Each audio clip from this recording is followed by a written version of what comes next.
Devran'ın Cesur'u öğrenmesinden sonra Cesur diziye veda mı ediyor? Bu ikili arasında yaşanacak yeni gelişmeler önümüzdeki bölüme damga vuracak. Devran'ı bekleyen peş peşe şoklar büyük fırtınaları kopmasına neden olacak.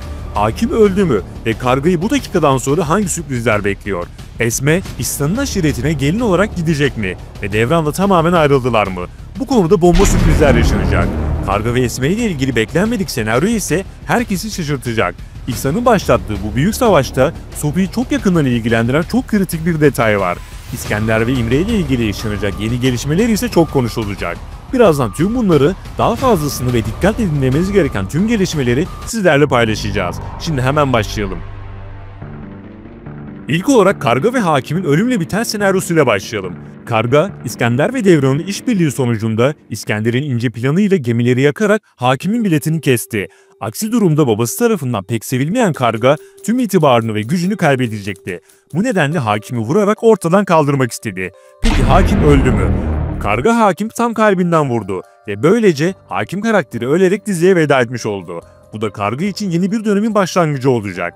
Babası İhsan ise tüm olacakları iyi biliyor ve bütün planlarını şimdiden kurdu. Bu konuya birazdan geleceğiz. Evet, Hakim'in ölmesiyle İskender bu an videoya çekerek Karga'ya karşı çok büyük bir koz elde etti. Böylece Karga İskender'e karışamayacak. Aynı şekilde Devran'ın da elinde deliller olduğu için Karga Devran'a da karışamıyor. Hakim'in ölmesiyle tam Devran'ın içi soğudu derken asıl büyük şok yaşandı. Ve Devran kardeşinin ölümüne asıl sebep olan kişinin Cesur olduğunu öğrendi. Bu dakikadan sonra geri dönüş olmayan bir süreç başlayacak ve kıyametler kopacak. Önce Çağlar, sonra Hakim ve şimdi sıra Cesur'a geldi. Devran bu yolda kana bulaşmadan ve kirlenmeden kurtulamayacak. Çünkü Cesur'la aralarında büyük bir savaş başlıyor. Üstelik Cesur, Çağlar ve Hakim gibi kolayca ölmeyecek. Dizideki en uzun ömürlü karakterlerden biri. Zekası ve gaddarlığı sayesinde nerede olması gerektiğini iyi biliyor ve Devran'la aralarında karşılıklı bol ters köşeli, dahice hamlelerin yapılacağı bir mücadele başlayacak.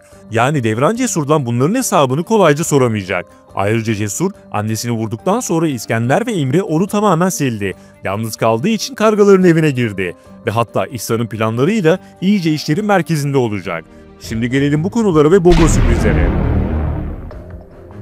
İhsan'ın sahneye çıkmasıyla çok farklı bir dönem başladı ve bu zamana kadar yaşananlar bir fragmandı. Çünkü asıl savaş şimdi başlıyor. İhsan, aileler arası gerilimin bitmesi için Esme'ye bir teklif yaptı.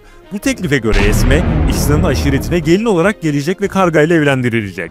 Böylece İhsan hem savaşı bitirmiş olacaktı hem de Karga'ya bir çekidüzen vermiş olacaktı. Peki Esme bu teklifi kabul edecek mi?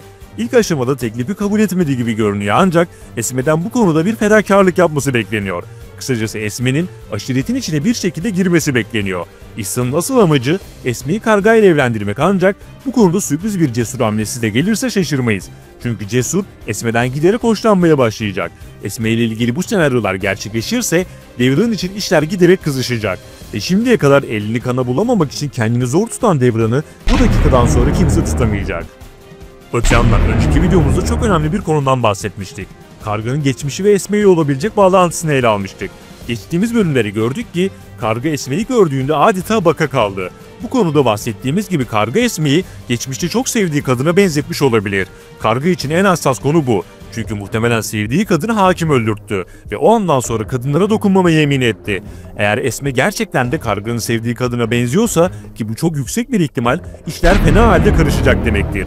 Böyle bir durumda Esme'yi kötü günler bekliyor diyebiliriz. Peki Devran ve Esme için her şey bitti mi?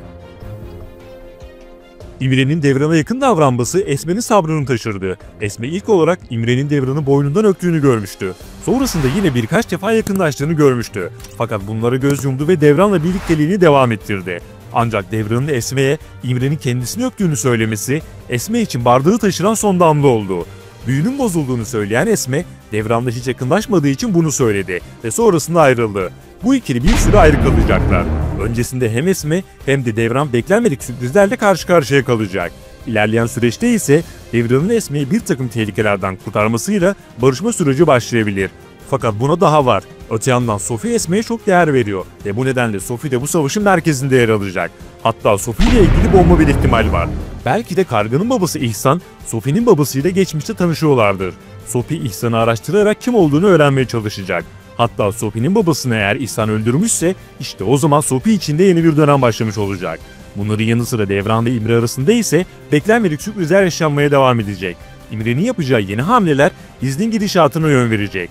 Aysel ise hayatının kurtulmasını Devran ve özellikle Gülce'ye borçlu olacak. Sadece Aysel değil, İskender ve İmre de Gülce'ye borçlanmış oldu. Peki siz bu savaşta kimin tarafındasınız? Kurt'u simgeleyen Devran, vahşet ve aklı temsil ediyor. Kartal'ı simgeleyen İskender, yenilmezliği ve acımasızlığı temsil ediyor. Ejderhayı simgeleyen Cesur, kendini kurtarmak için herkesi yakmaya hazır. Karga ise ölümü simgeleyerek herkesin hayatını değiştirebilir. Kimi tarafında olduğunuzu yorumlarda mutlaka belirtin. Yeni videolardan ve gelişmelerden haberdar olmak için abone olup bildirimleri açmayı unutmayalım. Bir sonraki videomuzda görüşmek üzere. Hoşça kalın.